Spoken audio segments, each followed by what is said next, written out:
How to stop limiting beliefs from holding you back. This week, I wanted to drop a solo episode on this because it's something that I'm experiencing a lot going through the 58 marathons in 58 days across 58 states.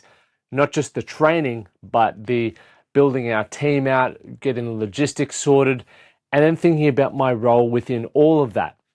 And it's something that is daunting. It really is daunting. But then when I catch myself and I'm aware of those negative thoughts or those limiting thoughts, I'm able to think, hey, this, Lockie, is just going to require a different version of you, a better version of you, the version of you that believes you can achieve these things, the version of you that believes you can build out that team. And that's what I'm excited to dive into and unpack today over the next sort of 15 minutes.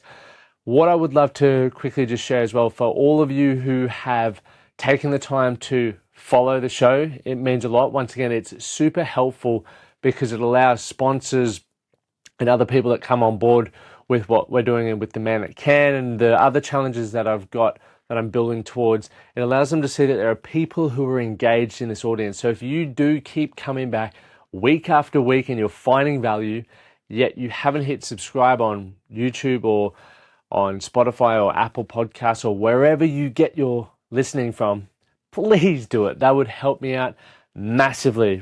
So get started there. So what I'd like to start with is an initial belief, right? We all have some limiting beliefs that we've adopted within our life, whether it's from experience and we've just held on to it and haven't allowed ourselves to move forward, or there's beliefs that we've had, I guess, pressed upon us from our family, from our environment, or even from the schooling system that we grew up in. Now, a big one that I had that I wanted to talk about, actually, you know what? I've written a newsletter here, but I'm just going to talk about the 58 marathon. So one of the initial beliefs that I had around the marathon was I can't walk away from my life for 2 months to invest in something that I really feel I would get a lot of benefit out of in terms of life experience, sharing moments with people that I meet along the way, and just the physical challenge of it. I felt that, hey, I'm mid-30s now, I'm married, I have a mortgage, it's not possible. I have to stop, I have to say no to those exciting things that I want to do because I've got responsibilities. What I was very fortunate that I caught myself in, and I have great people within my life, they were able to sort of just jump on board straight away and back me. There was not a moment of hesitation. And because I did that, I started looking into it further.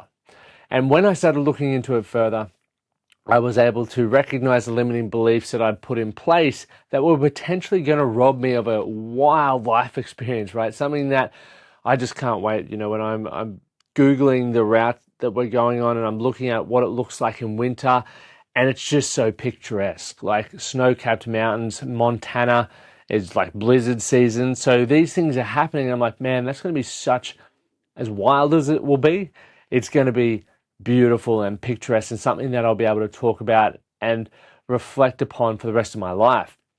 So when I started becoming aware of that, I was starting to be able to work out how I could shift that belief, because in life, with all limiting beliefs which we have, or with all negative beliefs which we all have, you can either choose to listen to those and they will dictate and determine the results that you gain from the outcomes or the actions that you've taken. And from my own experience and from people that I've worked with, I've worked with hundreds of men over the years. If you continue to listen to the negative beliefs and the limiting beliefs, your life's not going to go in the direction that you generally want, because it wants you to play small. It wants you to stay safe. And you have also adopted a lot of those beliefs in a time where you lacked a lot of self-awareness and you believed that things that people said to you were true. Like, you're not good enough. You'll never amount to something. You'll never be able to make $1 million. Whatever it may be for you, I'm sure you've got the limiting beliefs in your mind. But what I want you to do, if you've got a pen and paper, start writing down a couple of limiting beliefs. Okay? Because within all limiting beliefs or within all negative thoughts, we have a heap of freaking moments in life where we can find evidence, we can validate that. And if you want to do that, awesome. But I challenge you with that list that you've written down to now flip the script. So, for example, one that I had here is I can't build a successful business. Flipping that would be I am a successful business owner or operator or whatever the word that you would like to use. I cannot be in a loving, healthy, happy, passionate relationship. I am in a loving, healthy, happy, positive relationship. Now, I want to circle back around. So both of those, when I was initially in the mindset of the negative, it was my soul belief. I found it really woo-woo and almost challenging to flip the script, much like I'm telling you to do right now. I just thought, Lockie, like, you can't just say things and they happen. But I've grit and bared with it anyway. And over time, because I was starting to focus on this is who I am, I was shifting my identity. I started acting differently. I started behaving differently and conducting myself differently, which led to different results. And over time, those limiting beliefs that I was shifting to the positive ones was starting to become and feel more real. And so I urge you, or I really want you to just go, hey, Lockie, as much as this feels batshit crazy or this feels woo-woo, I'm going to trust you here. I'm going to convert my limiting belief or my negative thoughts into a positive thought, and I'm going to run with that. I'm going to keep being aware of when I'm allowing the negative thought or the limiting beliefs to jump into my mind. And I'm going to shift it every time. I'm going to challenge it every time. And when you start challenging it, right, yes, as I said, you've got plenty of evidence to back up why maybe you wouldn't be a good business owner or why you couldn't be in a passionate, loving relationship. I had that as well. But you're going to start finding more evidence around why you can and why you are, because you find what you're looking for. And if what you're telling yourself is negative, you're going to find more of that. But if what you're telling yourself is positive, you're also going to find more of that.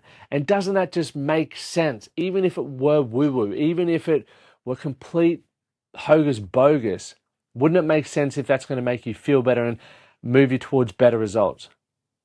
Because I know it's not woo-woo. I know it's not BS. It truly works. And look, I'm not perfect with it. I still have plenty of crappy thoughts floating around in my head. The thing is, I'm aware of it, I challenge it, and I work on changing it. I use my actions to change it when I challenge it. And that's what I'm encouraging you to do. Because one that I wrote about here in the newsletter this week was I can't build a successful business. And, I'd had 8 years in business and I was humming along nicely. And as everything, when you're doing well, when you're in momentum, you go, look, I was thinking to myself, Lockie, there's a next level. You've got to do the next level. Like, it just seems natural. And the next level for me was getting into a business partnership. I was like, if I get into a business partnership, I'm going to be able to increase the revenue of the business, impact more people, and I'll probably get to do a little bit less. That sounds good. And when that happened, there was a pivotal moment where the business partnership fell apart. And that self-doubt and those negative thoughts and limiting beliefs really got real. There was a lot of validation around why I sucked in business. And it pushed me to the point where I didn't think I could be in business anymore. I didn't think I was cut out for it. And I was questioning, hey, if I can't build a business partnership, what am I doing? Like, honestly, what am I doing? You're a loser. You can't communicate. You can't manage people. Quit. Fortunately, I have an incredible support network. Fortunately, a lot of my support network run businesses. Some of them are in business partnerships, others aren't. And I was able to lean on them and pick their brains and ask their thoughts and perspectives. And they all supported my decision. And I think, to be fair, they probably would have supported me regardless of what I did. But they were able to make me feel like what I was doing was the right decision, and it helped me walk out and continue business and continue the podcast even, which was extremely important to me. So there's going to be plenty of moments in time where the doubt or those negative thoughts start to seem and feel a lot more real than maybe they are. They're real in that moment, but as we know with all things, there's seasons of life and time heals everything. And I truly, truly believe that. What else did I write about here that I thought was important? I guess if you're wondering how I got to a point where I recognized or realized I could shift my thoughts, or I really started to lean into that. There's a principle, and I'm sure you've probably heard about it, and I have definitely spoken about it on the podcast, but when we talk about a growth mindset, there's a fixed mindset, meaning you believe that everything in your life is exactly the way it is, good, bad, or indifferent. You can't change it. That's it. And then the flip side, the best side, I believe, is the growth mindset, where life is what it is, but you can learn, develop, and grow to become whoever you want to be and to overcome all adversity, challenges, and problems and make your life as good as you possibly want it. And if you were to see those on a piece of paper, and if you're listening to the podcast right now, jump on Google if you haven't seen this diagram before and just type in diagram of growth mindset versus fixed mindset and just have a look and ask yourself, which would you prefer, or which would add more value to your life? And once again, whichever one you choose, which I'm hoping would be the growth mindset, you then start embodying that, right? You start keeping that in the back of your mind. When you hit adversity, what would the growth mindset do? When you have an argument in a relationship, what would the growth mindset do? Or when you hit a roadblock at work, what would the growth mindset do? And you start shifting the perspective and the lens that you're viewing your life through. And once again, when you view things differently, you challenge things and you're ready to change, you're going to start acting differently, right? Different actions will produce different results. Not always better, but different. And just be mindful of that as you move through that. But how I got to that point of understanding and really leaning into that concept of growth versus fixed mindset was I was at a point where I didn't feel I could change. I believed that I was a manipulative, lying loser, essentially. And when I started to accept that, it actually started to feel good because I wasn't letting myself down anymore. There was a period of time, I'm not going to put a time frame on that, but there was a period of time where I was making a lot of bad decisions, and I would call this now just being a teenager, that I wasn't living up to the expectations that I had of myself, even though I hadn't defined them. I just thought I could be doing better. I thought I was better. And because of this, I was always letting myself down. I was setting myself up for failure because internally, without defining it, I knew I could be better, I could treat people better, and I expected more of myself. But on the outside, I wasn't delivering on that. So I was constantly like trying but falling short. And it was so painful, right? I viewed myself as such a loser until there was, I guess there wasn't really a definitive moment, but I just remember getting to a point where I was like, this is me. Like, this is who I am. Like, those benchmarks, those expectations I have of myself, that's not me, right? That's bullshit. And the moment that I accepted that, like, in the short term, it felt amazing because I wasn't letting myself down anymore. I just was who I was. And I got given the book, The Four Agreements, which I've spoken about a number of times, from a guy that I really admired and respected. And because I admired and respected him, I decided to read the book. And when I read the book and started learning those four agreements, I think it was just like perfect timing that I got given that book. I've read that book multiple times since, and it's quite boring, but the principles are still just as effective. But because of the timing of that book, I'd just given up on setting expectations for myself and striving for success, that they challenged me in a good way. They challenged how I saw myself, the fact that I'd given up. And I got so excited that there was a book out there that challenged me as well and had these steps and processes that if I were to embody these, I could potentially get different results. And I just lent in and went all in on that. And that was the beginning. I became so hungry to seek out more information like self-development and personal development. I became super enthusiastic, super excited about it, and went down this rabbit hole. And I see people all the time going down this rabbit hole when they have these little aha moments or these little light bulb moments that open their mind and it expands their mind just a little so that they have this newfound self-belief to go chase more and be more than they originally thought they were. And I hope you would find that within yourself, because that is that great moment of realization. And if I were to give my younger self some advice, it would be trust your gut over trying to fit in. There are many moments that drove me away from who I truly was, meaning I wasn't trusting my gut because I was so focused. I was so focused on wanting to fit in. I didn't want to stand out. I didn't want to be picked on. I just wanted to fit in. And that was the beginning of the conditioning to just do things even if they weren't to my expectation or didn't align with what I believed in. And when you condition yourself to do certain things, the extremity of that could change, like can evolve. Just like me now with the 58 marathons in 58 days, that may seem ridiculous to some of you and that may seem minuscule, but to me, it's the perfect challenge for where I am right now, because a couple of years ago, I did 30 marathons.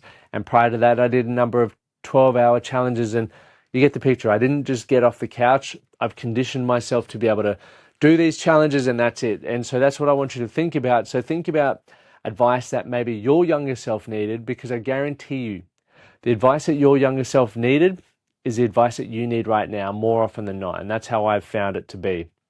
So fixating on the obstacle, as I've said, is not the key thing. Like, you're going to have those limiting beliefs and negative beliefs. So you want to fixate on the opposite. So if you can be aware and catch yourself thinking about the limiting beliefs and the negative emotions, challenge them and then work on changing them. Give yourself an alternative and start working out how you can condition yourself to focus on that.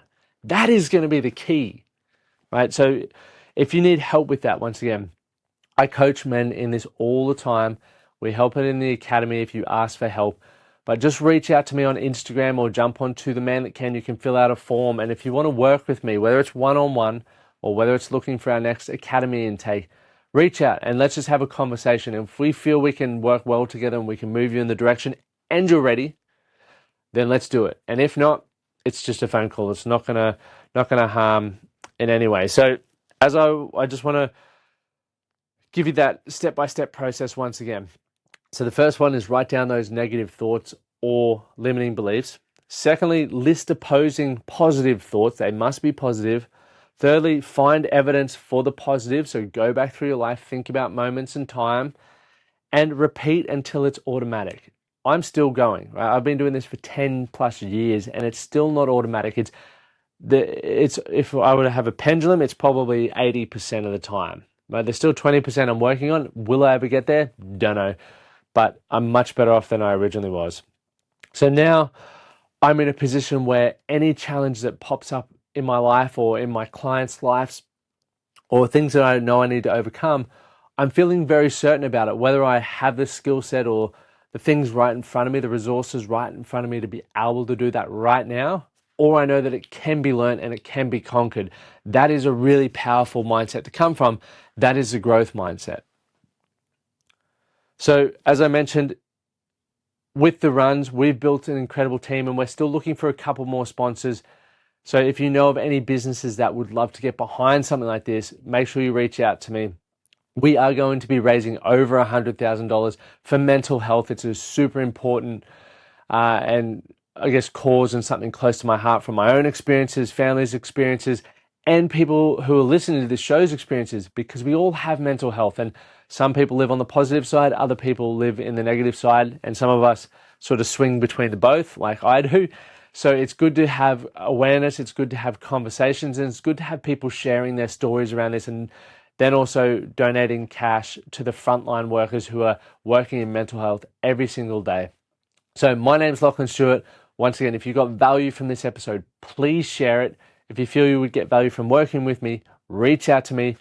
But as always, do something today to be better for tomorrow.